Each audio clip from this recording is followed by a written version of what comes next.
ठीक है भाई, देखो आज से अपन स्टार्ट करेंगे राजस्थान का भूगोल, है ना, और बिल्कुल नए पैटर्न के अनुसार। तो राजस्थान के भूगोल में देखो, सबसे पहले तो अपन एक बार जरा भूगोल की चर्चा कर लें कि भूगोल सब्जेक्ट आखिरकार है क्या। जो समझना जरूरी है, आप भूगोल पढ़ते हो तो आपको कम से कम भूगोल के बारे में एक बेसिक इन्फॉर्मेशन होना बड़ा जरूरी होता है। भूगोल जो है यह ग्रीक भाषा के दो शब्दों से मिलकर बना है। ग्रीक भाषा के दो शब्दों से मिलकर बना है।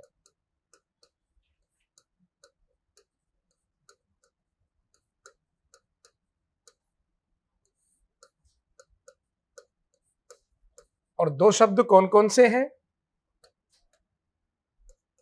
एक है भाई देखो जियो, और एक है ग्राफो। जियो और ग्राफो।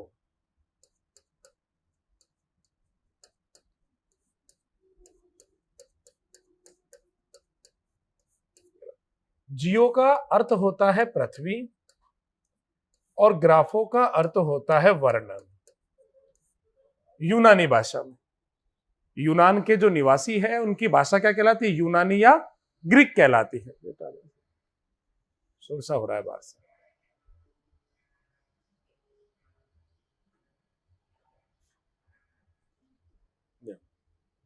तो ग्रीक भाषा के दो शब्दों से मिलकर बना है भाई भूगोल, जियो प्लस ग्राफी। जियो का अर्थ क्या होता है? पृथ्वी, और ग्राफो का अर्थ क्या होता है? वर्णन। तो भूगोल का एक शाब्दिक अर्थ क्या निकल के आता है? तो भूगोल का एक शाब्दिक अर्थ निकलता है भाई पृथ्वी का अध्ययन करना।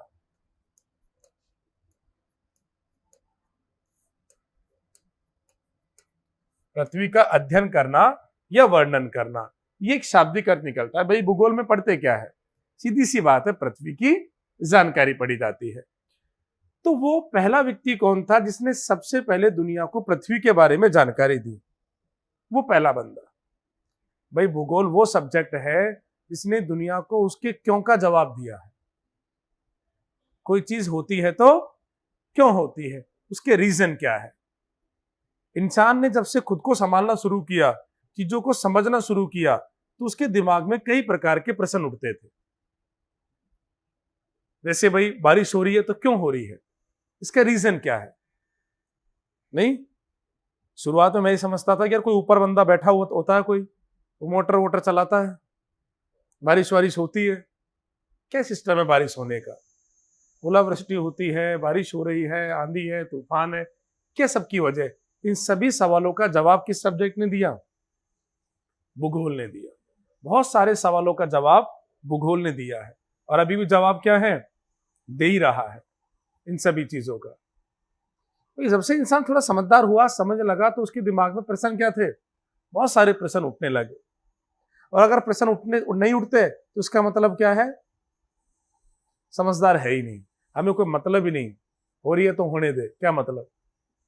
नहीं, अगर किसी से पूछते थे कि अरे वर्षा क्यों होती है, सब ईश्वर करता है जो करता है, सब भगवान करता है।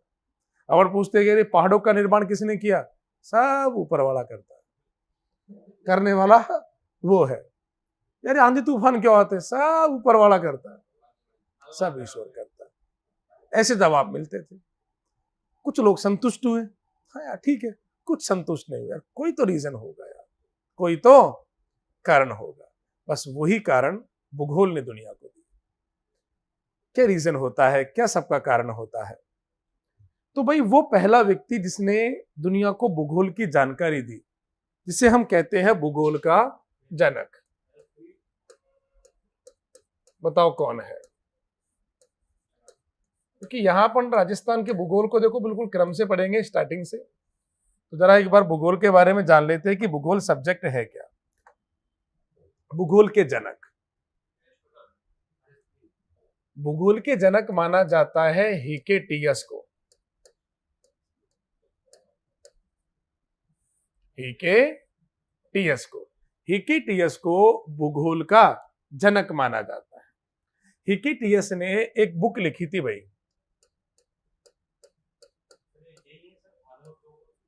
बिल्कुल, जेस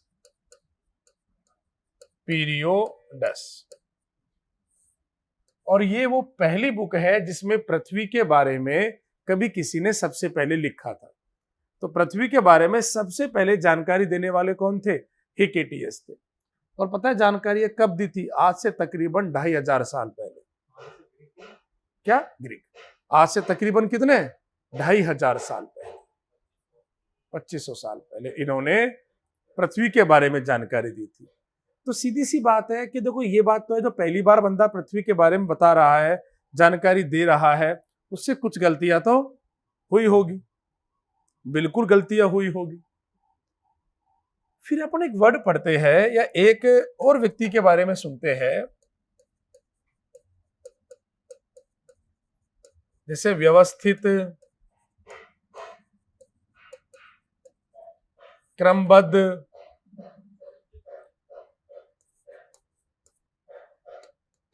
वास्तविक,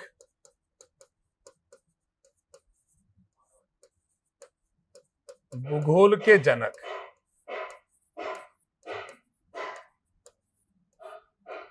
व्यवस्थित ऑब्लिक क्रमबद्ध ऑब्लिक वास्तविक भूगोल का जनक किसको कहा जाता है? तो ये कहा जाता है इरेटोस्थनीज को। इरेटोस्थनीज को कहा जाता है। और इरेटोस्थनीज ने एक बुक लिखी थी, कौन सी? ज्योग्राफी।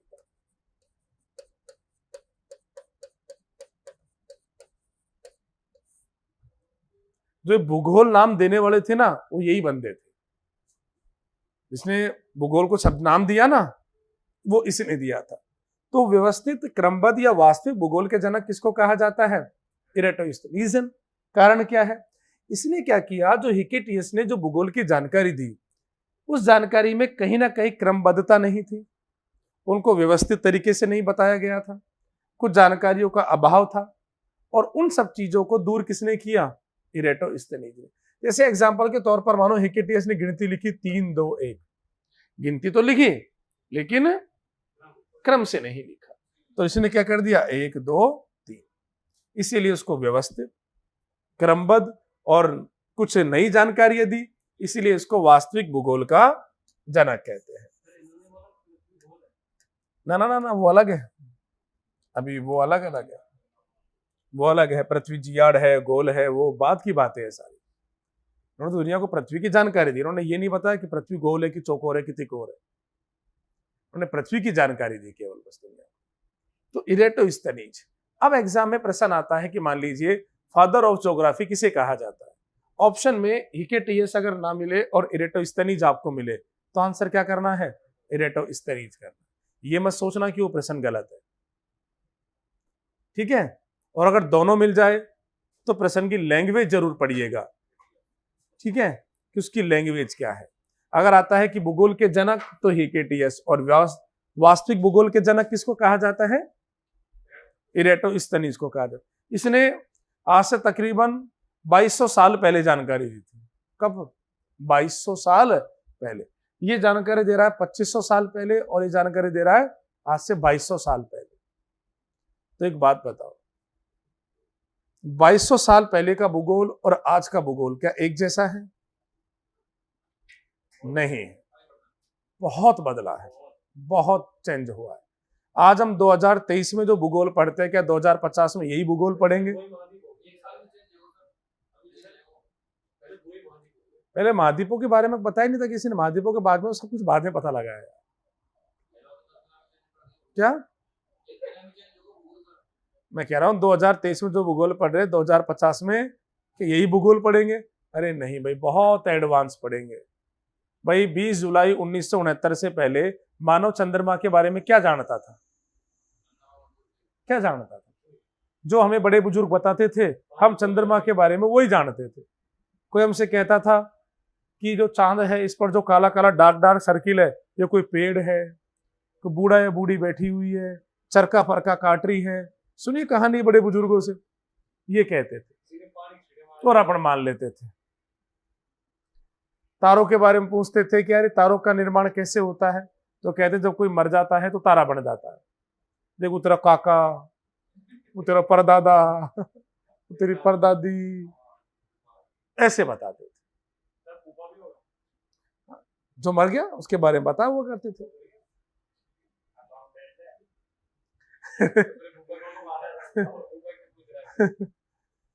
तो मतलब जो भी है तो ये कहते थे। तो भाई 20 जुलाई 1969 से पहले जब मानव चंद्रमा पर गया ही नहीं था तो चंद्रमा की जानकारी नहीं थी। जब मानव चंद्रमा पर गया तो जानकारियां चंद्रमा के बारे में मिलने लगी और आज हम चंद्रमा पर रहने का प्रयास कर रहे हैं। जीवन संभावना, उसकी जीवन की तलाश कर रहे हैं कि चंद्रमा पर जीवन है कि नहीं है। संभावनाएं है कि चंद्रमा पर जीवन हो सकता है, क्योंकि हो सकता है कि पृथ्वी कुछ सालों बाद जीने लायक ग्रह बचे ही ना। ये शायद जीने लायक ही ना बचे। दिल्ली की तो हालत अब खराब होगी दिवाली के बाद। दिल्ली में तो आप चीख चीख चीख करके सुनो हो जाएगा कि बम फटाके मत चला, और उसके तभी लोग चलाते हैं। देखना उसके बाद कैसी कंडीशन होती है दिल्ली की। सूर्योदय सूर्यास्त दिल्ली में दिखेगा ही नहीं, सर्दी सर्दी। हाँ, कुछ भी है जो भी है, मतलब स्थिति दिल्ली की ये हो जाती है कि अब ये सर्दियों में सूर्योदय सूर्यास्त दिल्ली में दिखेगा ही नहीं आपको, इतना ज्यादा पॉल्यूशन हो जाता है। आप अगर बिना स्पेक्स के अगर बाहर घूमने चले गए ना, तो गूगल के वगैरह के, तो आपकी स्थिति खराब है। बिना चश्मे के बाहर चले गए तो आंखों में जलन एक ही दिन में शुरू हो जाएगी। ऐसी स्थितियां हो जाती है वहां से निकलने के बाद जब जी में जी आता है। अपन जैसे जो गांव के बंदे हैं, वो चाहिए ताजा हवा, अपनों को आदत नहीं है, दम सा घुट जाता है उस ऐसी कंडीशन में। तो भाई तब का भूगोल और आज के भूगोल में बड़ा अंतर है। अब आपसे पूछा जाए कि बताइएगा कि वास्तविक भूगोल का जनक किसको कहा जाता है?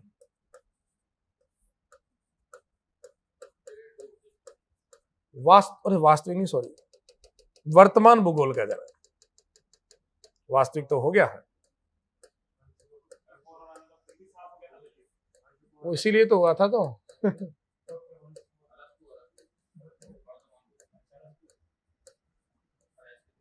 वर्तमान भूगोल का जो जनक माना जाता है वो माना जाता है वॉन हम्बोल्ट को।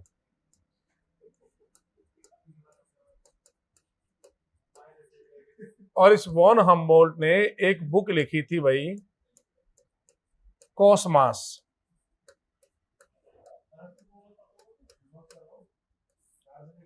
देखो, तो वर्तमान भूगोल का जनक किसको कहा जाता है? वॉन हम्बोल्ट को कहा जाता है। बुक्स लिखी थी इन्होंने, कौन सी? कॉस्मास।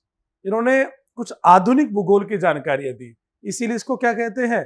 आधुनिक भूगोल का जनक, या इसे वर्तमान भूगोल का इसे जनक कहा जाता है। भूगोल पढ़ने से पहले इन तीन व्यक्तियों के बारे में जानना बड़ा जरूरी है। एक यही वो तीन लोग हैं जिनकी वजह से हम भूगोल को पढ़ते हैं। फिर धीरे धीरे नए नए लोग आते गए, नई नई जानकारियां देते चले गए, और भूगोल एक धीरे धीरे एक बड़े स्तर पर, एक व्यापक स्तर पर ये बनता चला गया। फिर अगर देखो अपन बात करें, ये तो भूगोल की थोड़ी सी परिभाषा हो गई, कुछ जानकारी हो गई। अब आप देखो, जैसे राजस्थान का भूगोल स्टार्ट करते हैं,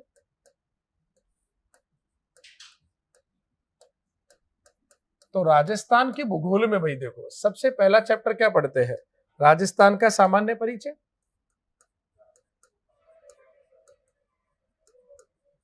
राजस्थान का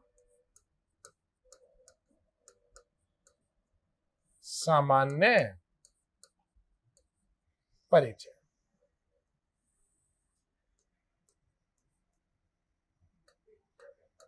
अब राजस्थान के सामान्य परिचय में देखो अपन को पढ़ना क्या क्या है, इसके अंदर क्या क्या बिंदु अपन को देखने हैं। एक सबसे पहले हम देखेंगे राजस्थान की आकृति के बारे में। चलो आपको राजस्थान के नामकरण के बारे में बता देंगे। यहाँ राजस्थान का नामकरण भी अपन को यहां पर पॉइंट अपन को पढ़ना है, राजस्थान की आकृति। फिर से अपन इसमें पॉइंट पढ़ते हैं राजस्थान की अवस्थिति और विस्तार।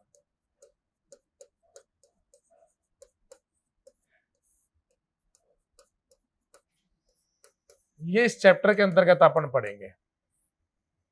फिर इसमें पढ़ेंगे राजस्थान की सीमाएं।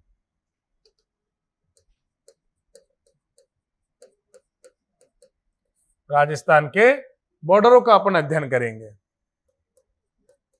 फिर अपन पढ़ते हैं इसमें राजस्थान की अक्षांशीय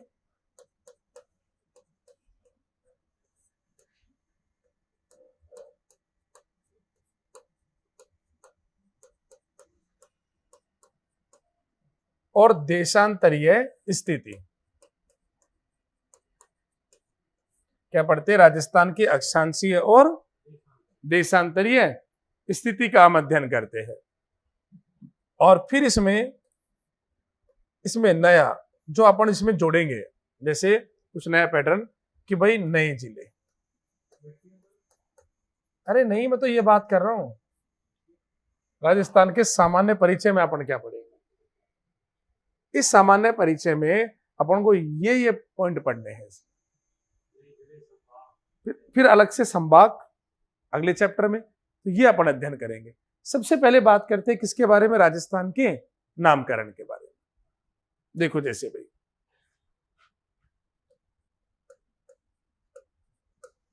अब राजस्थान के नामकरण के बारे में अगर अपन बात करें तो अपने इस प्रदेश का सबसे प्राचीन नाम क्या था? आज हमारे स्टेट के नाम के बारे में जरा जान लेते हैं कि प्राचीन काल में, प्राचीन समय में हमें किन किन नामों से पुकारा जाता था। समय के साथ साथ नाम भी बदलते गए। देखो सबसे प्राचीन नाम एक हमारा मिलता है ब्रह्मावर्त।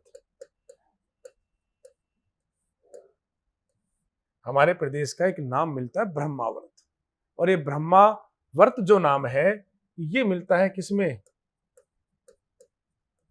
वेदों में।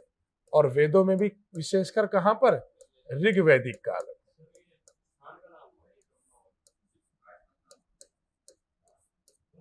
अपने प्रदेश, सुनो, अपने प्रदेश के लिए जो नाम ऋग्वैदिक काल में लिया जाता था वो लिया जाता था ब्रह्मावर्त। अपने प्रदेश के लिए ऋग्वैदिक काल, तो ऋग्वैदिक काल जो कब से कब तक रहा? 1500 से 1000 ईसा पूर्व का जो टाइमिंग पीरियड था, उस दौरान अपने प्रदेश की पहचान किस नाम से थी? ब्रह्मावर्त के नाम से थी। फिर भाई अपना एक नाम आता है मरुकांतर।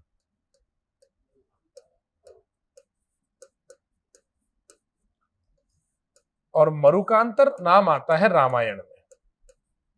कहते हैं साहब रामायण के दौरान इस प्रदेश के लिए जिस नाम, अरे लिखो मत, मैं लिखवा दूंगा अभी, रुको समझो एक बार। इस प्रदेश के लिए जो एक नाम दिया गया वो कौन सा नाम दिया गया? मरुकांतर नाम दिया गया। अब रामायण कब हुई इसके बारे में, तिथि के बारे में जानकारियां नहीं है। गुप्त काल में जाके इसको कंप्लीट किया गया था, तिथि का पता नहीं है, घटनाएं कब की है। तो मरुकांतर रामायण में किस नाम से? मरुकांतर। अब ये बातें हैं वेदों में और शास्त्रों की, लिखित में इनके कहीं पर एविडेंस मौजूद नहीं है। तो अगर पूछा जाए, फिर अपना एक नाम मिलता है राजस्थानी यादित्य। एक नाम मिलता है क्या? राजस्थानी यादित्य, एक नया नाम। और ये राजस्थानी यादित्य जो नाम है ये मिलता है बसंतगढ़ शिलालेख से।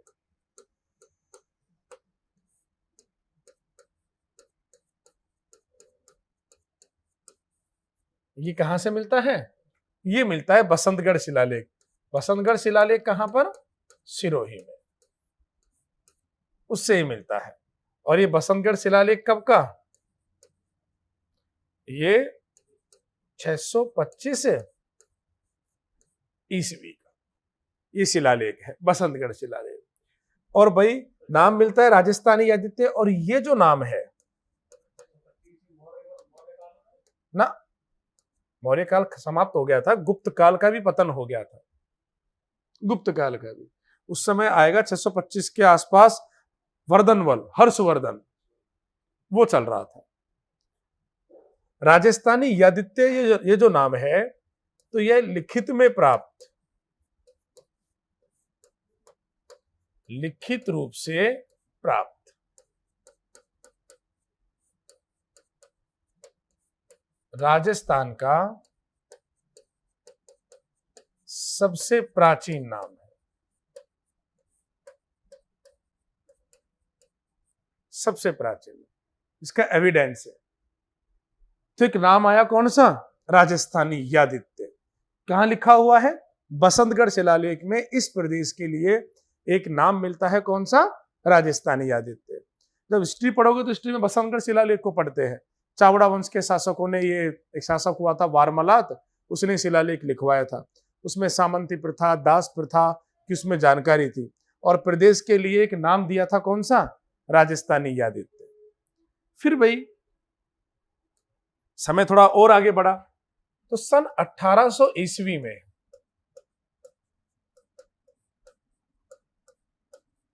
जॉर्ज थॉमस ने, जॉर्ज थॉमस ने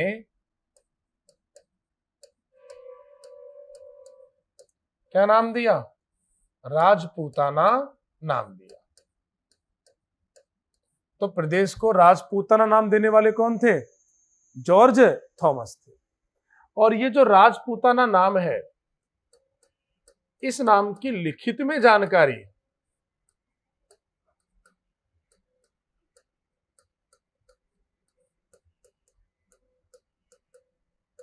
1805 में विलियम फ्रैंकलिन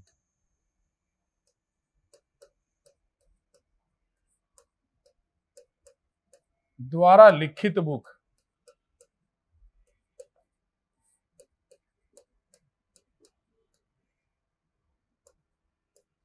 द मिलिट्री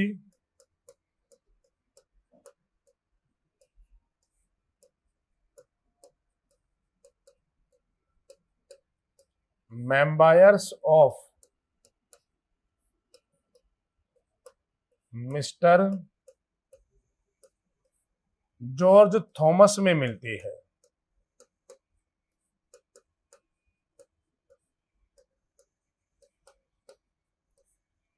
भाई जॉर्ज थॉमस ने 1800 ईस्वी में प्रदेश को क्या नाम दे दिया था, राजपूताना। लेकिन इस राजपूताना नाम की जो लिखित में हमें एविडेंस मिलता है, वो किस बुक में मिलता है, विलियम फ्रैंकलिन द्वारा लिखित book the military memoirs of mister George Thomas में मिलता है। इसने ये जो बुक लिखी वो किसके ऊपर लिखी थी, जॉर्ज थॉमस के ऊपर। और इसी ने कहा कि 1800 ईस्वी में इस प्रदेश को राजपूताना नाम किसने दिया, जॉर्ज थॉमस ने दिया। आयरलैंड के निवासी थे George Thomas.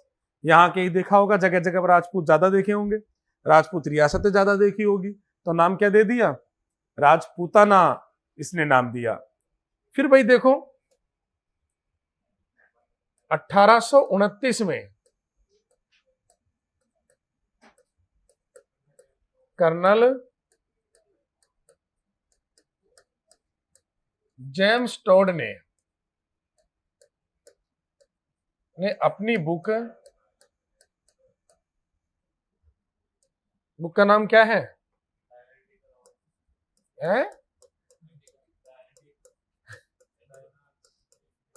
The antiquities of the annals and antiquities of Rajasthan, the annals, हाँ the annals and antiquities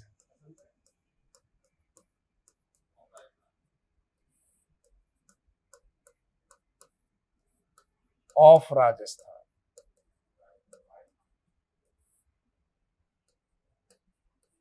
Rajasthan में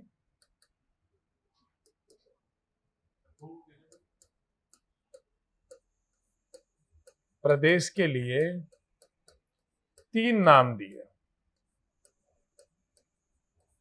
ये बुक 2 भागों में आई थी। पहला प्रकाशन 1829 में था, दूसरा 1832 में था। इसका दूसरा नाम भी है the central and western Rajput state of India. तो 3 नाम दिए। 3 नाम कौन कौन से, रायथान, रजवाड़ा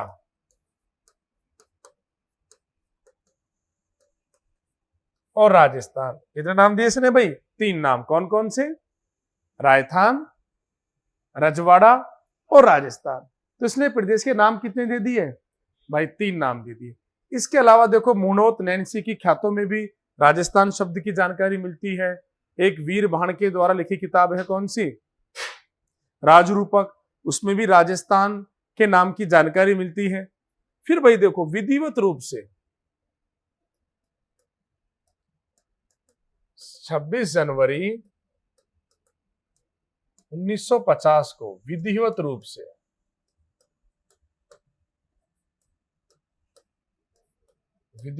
से राजस्थान नाम रखा गया।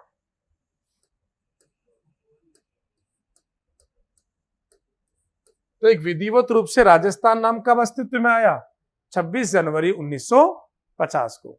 और भाई 1 नवंबर 1956 को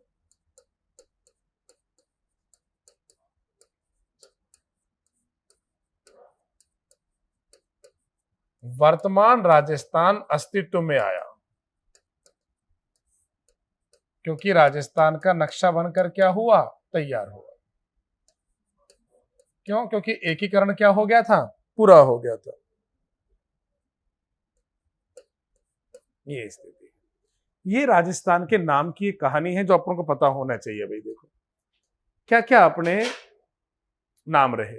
ब्रह्मावर्त, उसके बाद में मरुकांतर, उसके बाद में राजस्थानी यादित्य, फिर नाम क्या आया? राजपूताना। फिर कर्नल जेम्स टॉड ने क्या रख दिए? 3 नाम रख दिए। कौन कौन से? राजस्थान, रजवाड़ा, राजस्थान। फिर 26 जनवरी 1950 को विधिवत रूप से क्या नाम रख दिया? ऑफिशियली तौर पर राजस्थान हो गया। और 1 नवंबर 1956 को वर्तमान राजस्थान अस्तित्व में आया। ठीक है, अब लिख लो चाहे, और लिखना स्टार्टिंग से ही है आपको। थोड़ा सा ये जानकारी भी होना जरूरी है आपके पास में। यहां से स्टार्ट करो। सबसे पहले लिख लो भूगोल का परिचय, और भूगोल का परिचय करके ये लिख लो।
हो गया?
हो गया। अब जरा इसके बारे में लिख लो।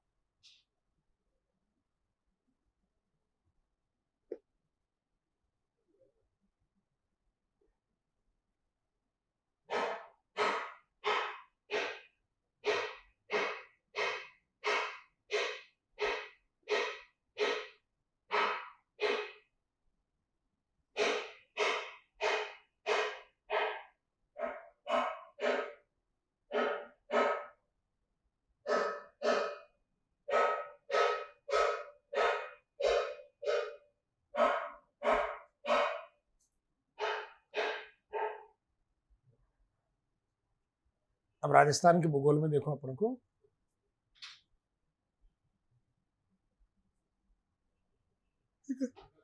इसको तो कुछ जरूरत नहीं लिखने की।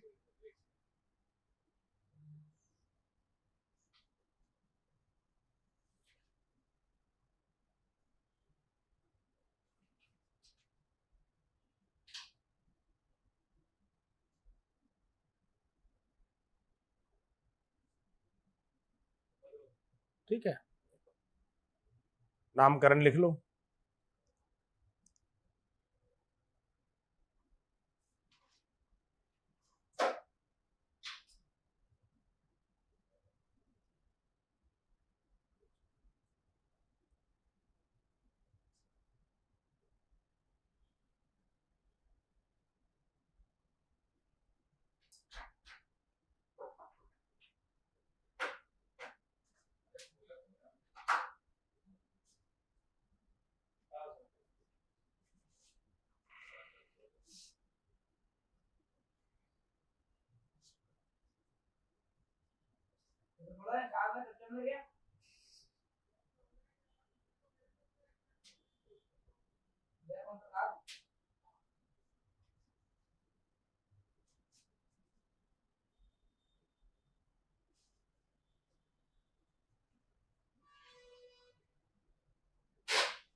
सर्दी लगी है?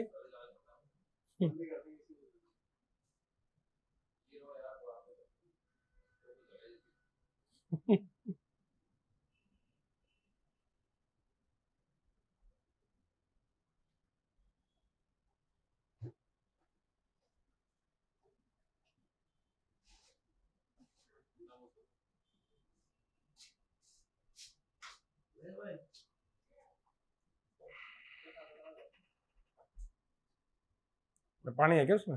ले आना है, बदलो तो बदलो। हो गया यहाँ तक? अभी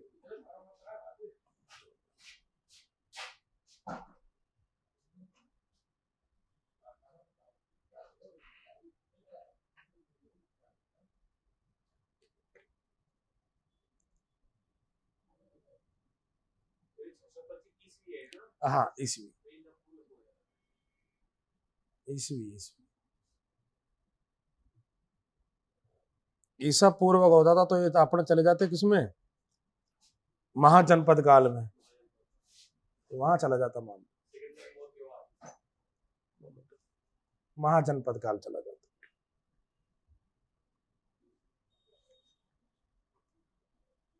पहले पढ़े थे इतिहास के, जब का थोड़ा याद है। ठीक, चलो अब ये लिख लो।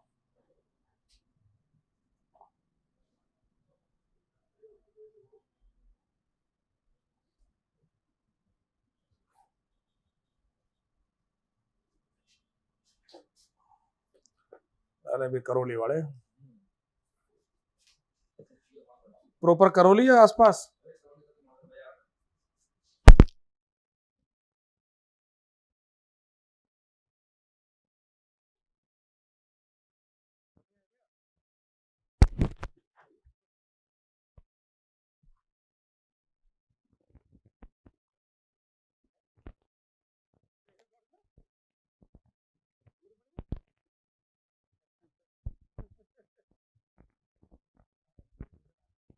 बढ़िया, ही तो गरीब नहीं है दुनिया में,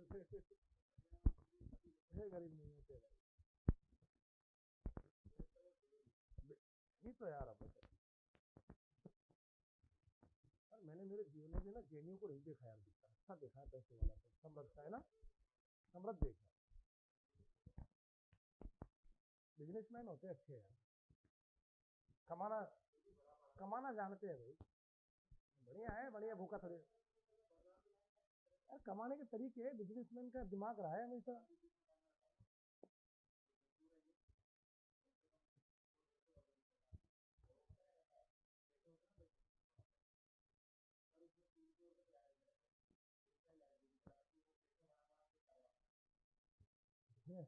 ये तो है यार बिजनेसमैन,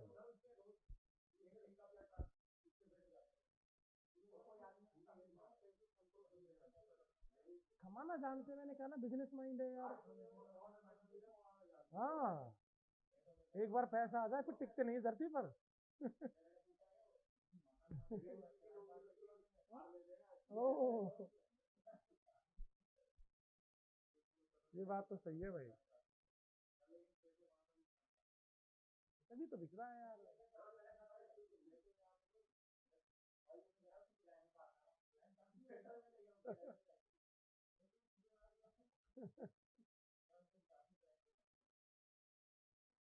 चलिए, हो गया, अब ये लिख लो।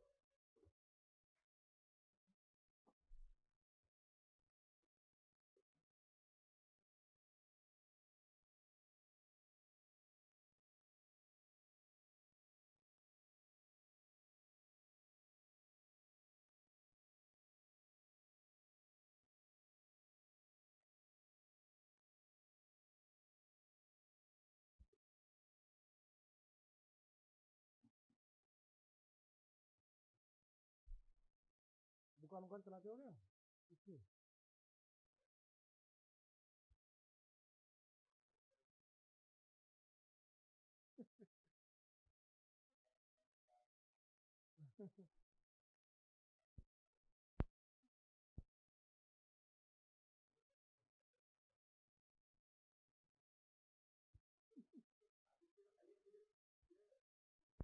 ये ऐसे क्या क्या के पैसे कमा रहे हैं। ये पैसे इस चीज के।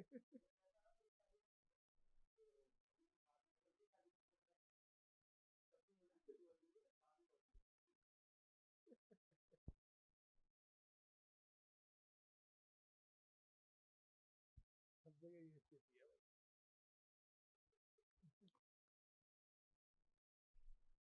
कंजूस तो होते हैं यार, कंजूस तो होते हैं, वरदान है यार, ये तो कंजूस तो होते हैं।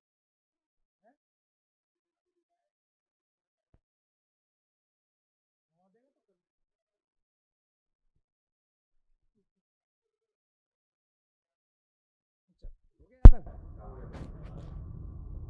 अब ये लिख लो।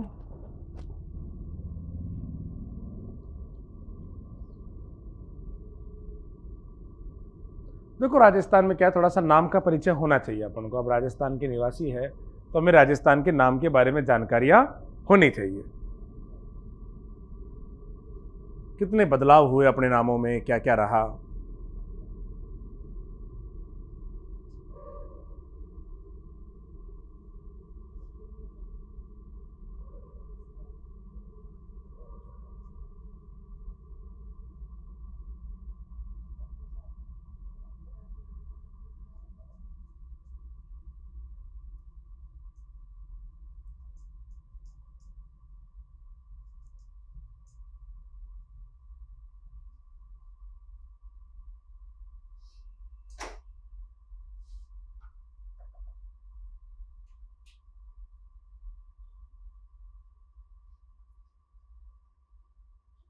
हो गया। अब नेक्स्ट आप लिखेंगे, देखो राजस्थान की आकृति, देखिए एक बार समझिए ना। अब राजस्थान की जब हम आकृति की बात करते हैं तो देखो राजस्थान की आकृति को तीन प्रकार से डिवाइड करते हैं। एक रोम्बस आधारित, इसी रोम्बस को विषम कोणीय चतुर्भुजकार कहते हैं।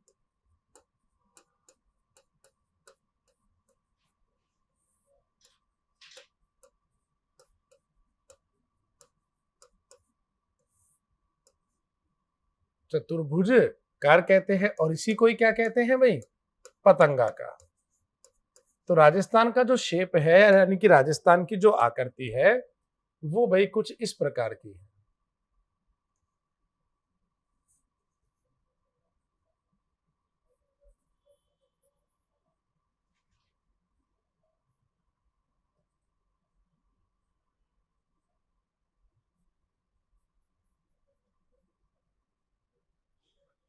कुछ इस प्रकार से भाई अपना स्टेट है। रोमबस विषमकोण चतुर्भुजाकार, और ये आकृति बताई थी किसने? टी.एच. हेंडले ने। हेंडले, उन्होंने रोमबस बताया। रोमबस का मतलब क्या होता है? विषमकोणीय चतुर्भुज का। टी.एच. हेंडले ने। तो आपसे पूछा जाए कि राजस्थान की आकृति क्या है, तो इनमें से जो प्रश्न आए वो कर देना, आंसर जैसा भी है।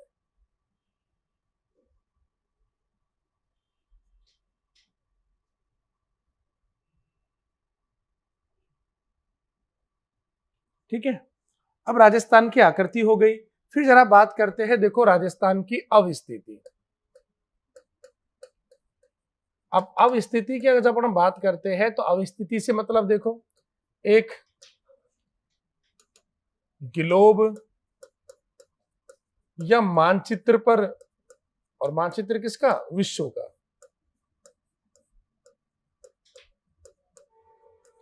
मानचित्र पर राजस्थान की लोकेशन किस दिशा में है?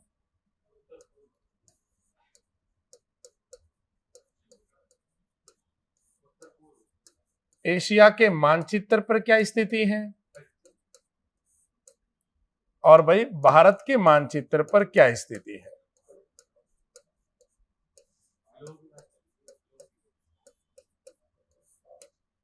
ग्लोब पर क्या स्थिति है, एशिया के मानचित्र पर क्या स्थिति है, और भारत के मानचित्र पर क्या स्थिति है इसकी भाई। ठीक है, सबसे पहले अगर अपन देखो, एक बार जरा समझो, फिर मैं डायग्राम समझाता हूं। देखो आपको, विश्व के ग्लोब या मानचित्र पर जो स्थिति है वो है उत्तर पूर्व, नॉर्थ ईस्ट। एशिया के मानचित्र पर जो स्थिति है वो है दक्षिण पश्चिम, साउथ वेस्ट। भारत के मानचित्र पर स्थिति है उत्तर पश्चिम, यानी कि नॉर्थ वेस्ट। ये स्थितियां है।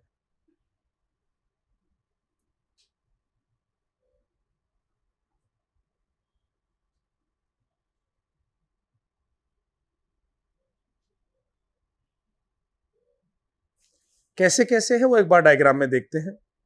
सबसे पहले ग्लोब पर देखते हैं, फिर विश्व के मैप पर देखेंगे।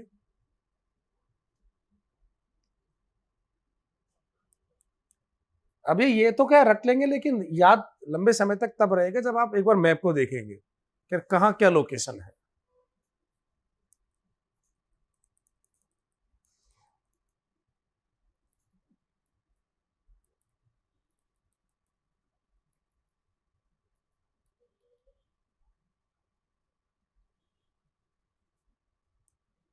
हो गया? कौन सी? उत्तर पश्चिम। अभी देखेंगे, रुको, अभी एक बार प्रैक्टिकल करके देखते हैं। देखो, जब पेज पूरे हो गए,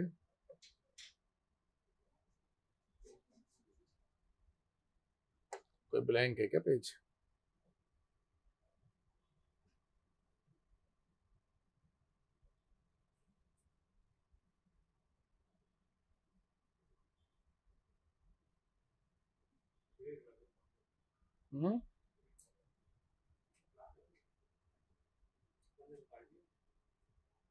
इस पर देख लेते हैं ना। देखो भाई, देखो, सबसे पहले देखते हैं एक बार ग्लोब पर। अगर अपन ग्लोब पर देखें तो देखो, जैसे मान लो ये स्थिति ग्लोब की हो गई। ग्लोब है क्या? ग्लोब है पृथ्वी का छोटा नमूना। पृथ्वी का छोटा नमूना क्या कहलाता है? ग्लोब। और ये जो ग्लोब के निर्माता थे ना, वो व्यक्ति जिसने सबसे पहले ग्लोब बनाया था, उसका नाम है मार्टिन बेहम। नाम क्या है इसका? मार्टिन बेहम इसका नाम है। इसने सबसे पहले विश्व का ग्लोब बनाया था। एक पृथ्वी का छोटा नमूना बनाकर लोगों के हाथ में दे दिया, देख लो भाई ऐसी है पृथ्वी।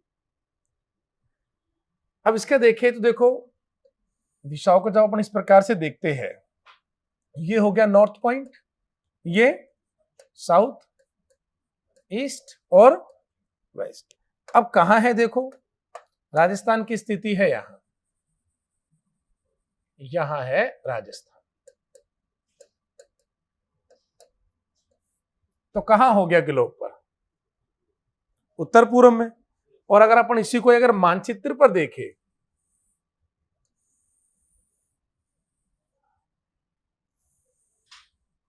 तो मानचित्र पर अगर अपन देखें तो यहां देखो एक कॉन्टिनेंट है, एक महाद्वीप है, उत्तरी अमेरिका महाद्वीप, नॉर्थ अमेरिका। यहां है साउथ अमेरिका, यहां है ये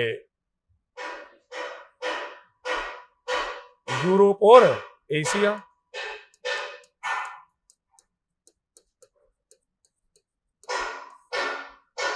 यहां स्थिति है ये अफ्रीका की,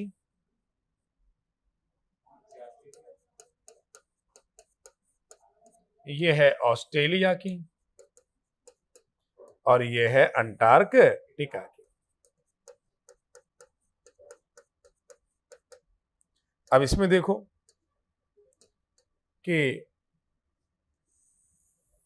इस प्रकार से ये मैटर है।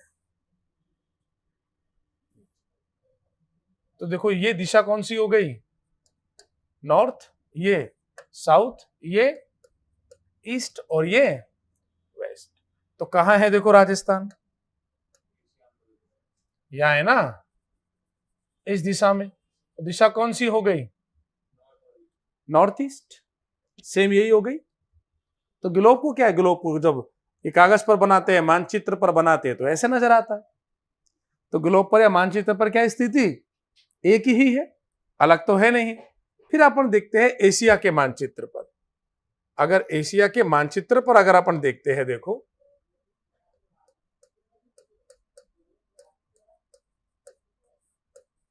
एशिया के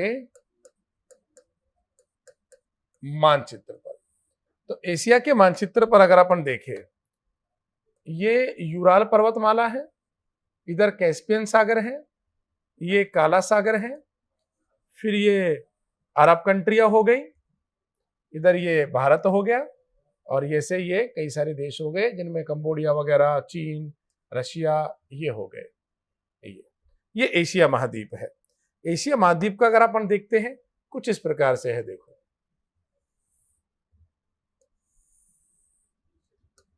नॉर्थ, साउथ, ईस्ट और वेस्ट। अब देखो इसमें कहां है राजस्थान? यहां, भारत के यहां है ना, यहां स्थिति है। तो कौन सी दिशा हो गई? साउथ वेस्ट हो गई ना, दक्षिण पश्चिम। दिशा कौन सी हो गई? दक्षिण पश्चिम हो गई। वहीं आप इसको भारत के मैप पर अगर देखें, ये तो हो गया एशिया के मैप पर। अगर हम इसको भारत के मैप पर देखें, देखो राजस्थान की स्थिति को भाई,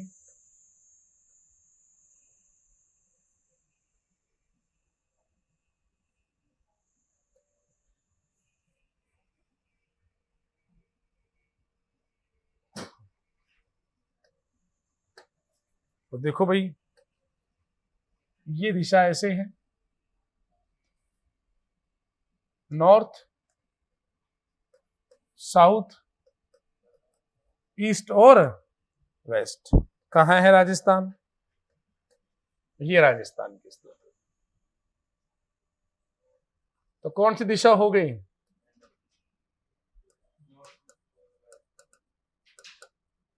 क्लियर है?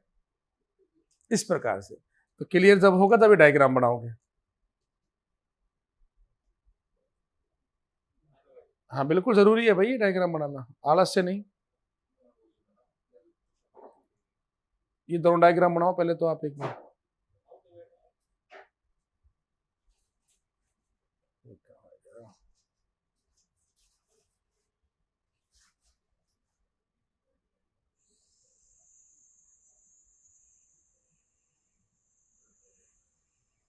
बना लो फटाफट। कहाँ बनाया? बना लो यार, आलस्य भी किस काम का।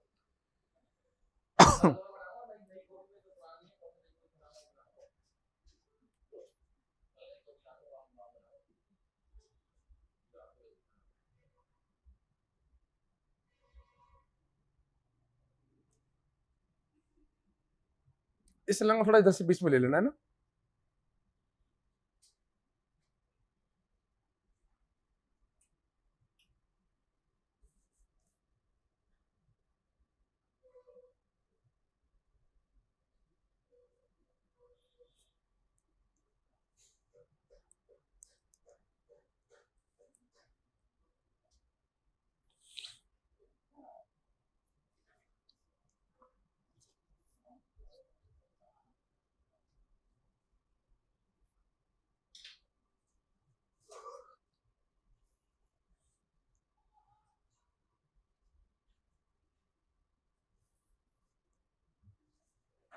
ठीक है, चलो एक ये वाला बना लो बस।